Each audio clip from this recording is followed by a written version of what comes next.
Geger, Aziza istri Arhan Pratama diisukan selingkuh.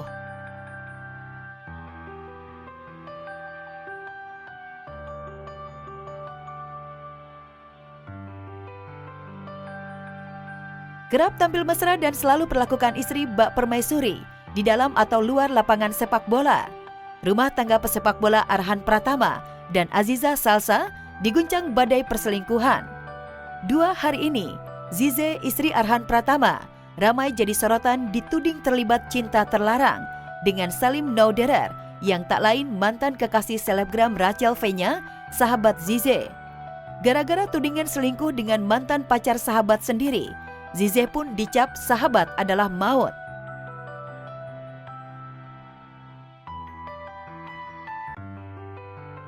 Ya, heboh bocoran perselingkuhan Aziza dengan mantan kekasih sahabatnya sendiri di media sosial. Bak kado pahit 1 tahun pernikahan Arhan dan Aziza, tanggal 20 Agustus kemarin. Ungkapan dan harapan ibu Arhan yang ditulis di medsos seakan buyar setelah heboh sang menantu memiliki pria idaman lain. Tak mau rumah tangganya dengan Arhan karam hanya karena dirisak tudingan netizen, Aziza Salsa pun langsung menampik semua kabar miring hubungan terlarang antara dirinya dengan Salim Nauderer.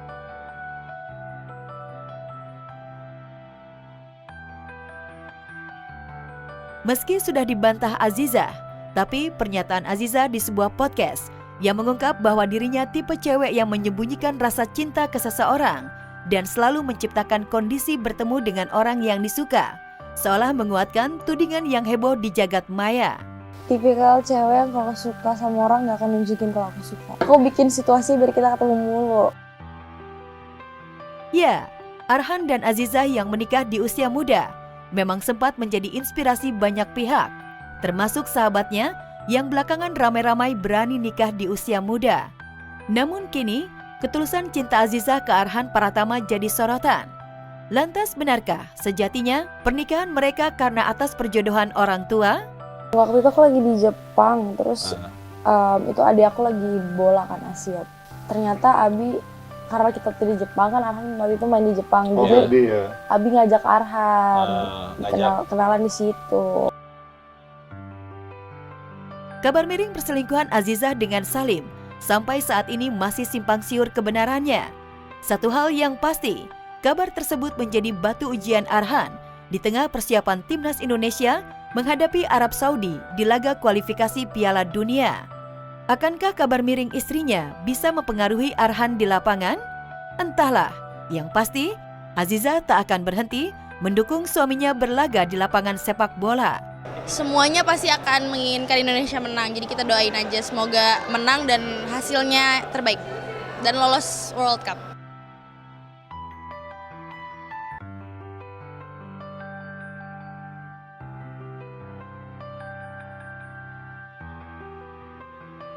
Usai urus akte lahir anak, Tengku Dewi siap gugat cerai Andrew Andika. Setelah melahirkan putri keduanya akhir Juli lalu, Tengku Dewi Putri bersiap kembali mengajukan gugatan cerai pada Andrew Andika.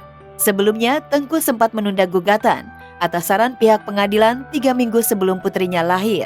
Namun bukan berarti membatalkan gugat cerai pada Andrew.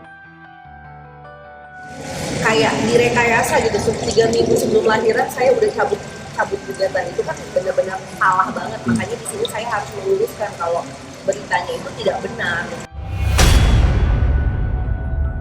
Tidak ada berubah pikiran untuk kembali atau rujuk, tapi memang komunikasi saya sama saat ini masih suami berarti ya belum gitu kan baik-baik aja.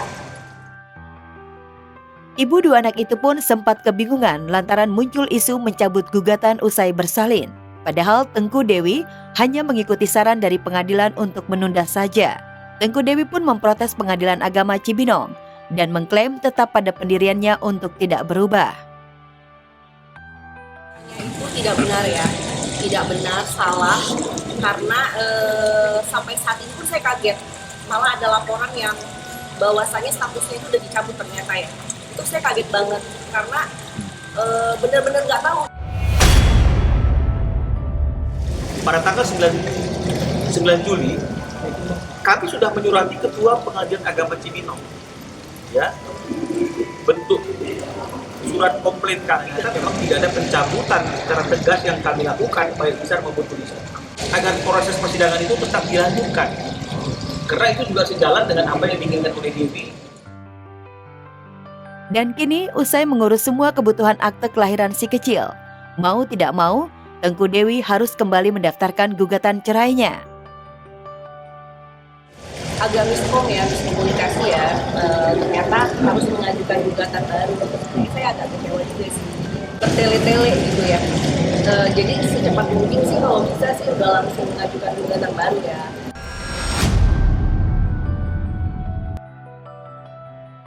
Semua yang diajukan Tengku Dewi pun juga tidak akan berubah, dari mulai harta gono gini ataupun nafkah anak. Meskipun demikian, Tengku Dewi berjanji tidak akan menghalangi Andrew untuk bertemu buah hati mereka. Kita antara suami istri itu memang sampai di sini aja, tapi untuk urusan anak itu nggak bakalan bisa putus ya. Makanya kita berusaha untuk komunikasinya itu udah nggak ada lagi yang namanya, kalau dulu kan masih emosi ya, sindir-sindiran, digigit apa segala macam. Kita berusaha untuk dewasa dan pikirin ke depannya aja dulu. Manusia nggak ada yang sempurna sih. Apapun yang terjadi sama kehidupan kita ya cuman kita juga yang bisa memperbaikinya. Ritual Inul Daratista minum jamu Sambiloto. Di usianya kini yang sudah menginjak 45 tahun, Inul Daratista selalu tampak terlihat awet muda dan energik. Wah, kira-kira apa ya rahasianya? Lirikan matamu menarik hati, oh senyumanmu manis sekali. Usut punya usut, rahasia pedangdut yang akrab dipanggil Bunda Inul ini terletak pada minuman jamu Sambiloto, yaitu minuman herbal atau berkhasiat. Inul pun mengaku memiliki ramuan khusus, yakni rutin mengkonsumsi jamu Sambiloto itu sebelum tidur. Meski harus menahan rasa pahitnya hingga membuatnya menunjukkan ekspresi wajah yang jadi lucu. Ini ritual sebelum tidur, aku itu minum pahit-pahitan. Ini namanya jamu Sambiloto yang pahit banget. Bismillahirrahmanirrahim.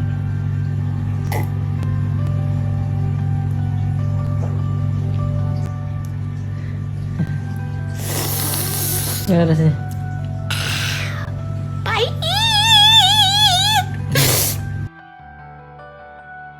Jamu Sambiloto yang diminum Inul setiap hari memiliki banyak khasiat. Daun rempah yang dibuat tradisional dan dibudayakan di negara Asia berfungsi mencegah penyakit jantung dan memperlancar peredaran darah. Lantas apa aja sih tips Inul agar badan menjadi bugar? Itu untuk menjaga kebugaran, terus bersihin segala racun-racun yang ada dalam tubuh kita, menurunkan kolesterol dan juga gula. Gak hanya mengkonsumsi jamu Sambiloto nih, rupanya Inul juga memiliki ritual khusus lainnya loh untuk menjaga kesehatannya. Pedangdut asal Pasuruan, Jawa Timur ini meminum jamu kunyit asam di pagi hari dan menggunakan gelas berukuran besar yang harus ia habiskan dalam sekali minum. Habis mandi, jadi aku minum ini, kunyit temulawak. Kalau yang nggak suka pahit, ya kasih madu. Tapi kalau enggak juga nggak apa-apa. Itu vitamin. Nah, aku minumnya segini nih.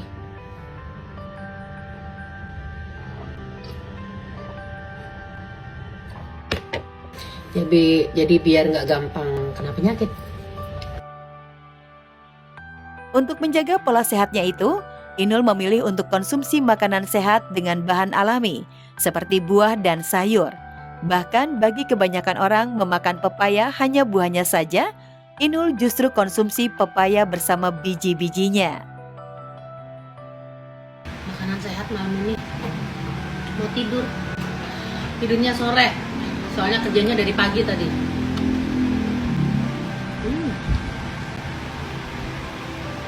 Gak apa-apa makan sama bijinya. Vitaminnya tinggi.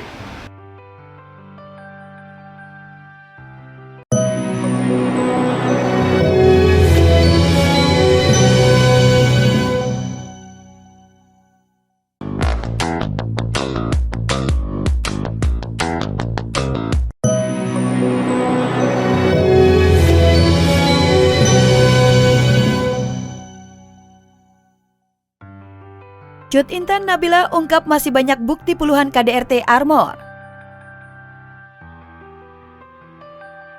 Seantero Indonesia menangis mengetahui kejahatan bagaimana teganya Armor Toreador melakukan KDRT pada Cut Intan Nabila.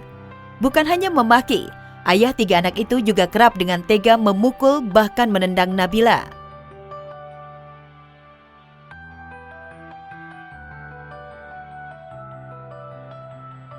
Puluhan bukti video ini pun diungkap oleh Sheila Saukia, sahabat Nabila, yang juga sebagai support woman agar Nabila tidak mencabut laporannya dan segera menggugat cerai Armor.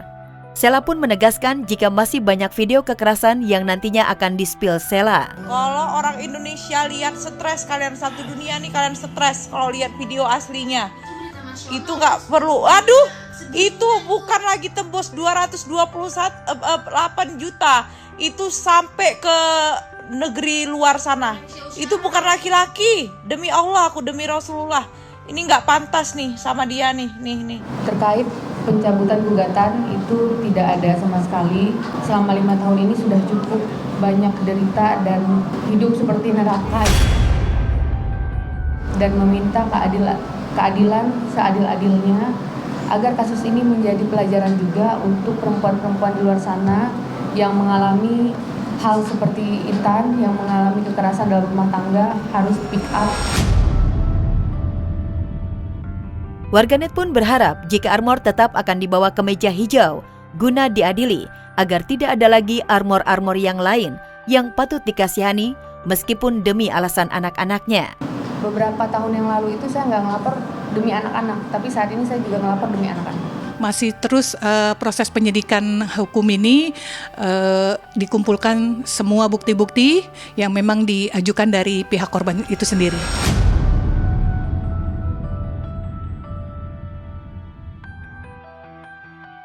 Ariel Noah diminta warganet nikahin Rosa.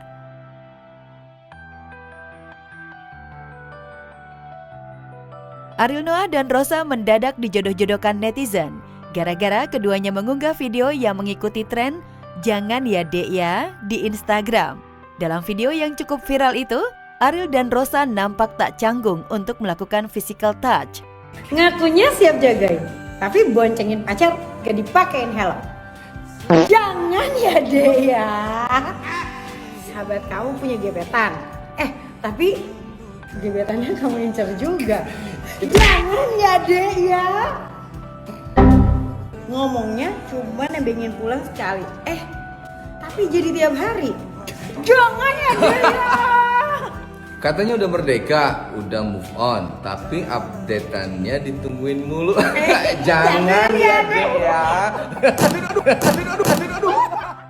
Melihat kedekatan keduanya, netizen pun langsung heboh.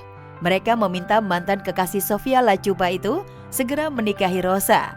Apalagi Ariel dan Rosa sama-sama mapan dan tak lagi memiliki pasangan.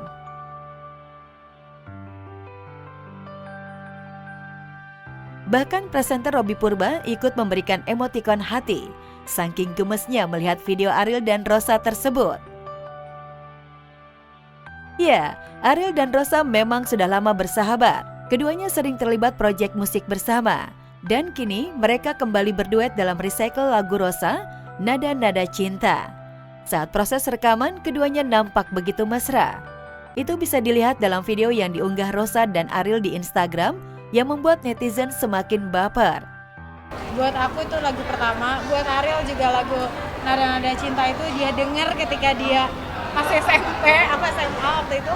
Memang pilihan aku sama Ariel pengen kita bikin lagi lagu apa ya, Nada-Nada Cinta aja. Dia adalah penyanyi yang luar biasa ya, suka banget dengan suaranya. Ini adalah sebuah kehormatan juga untuk duet dengan salah satu penyanyi pria dengan suara paling khas di Indonesia.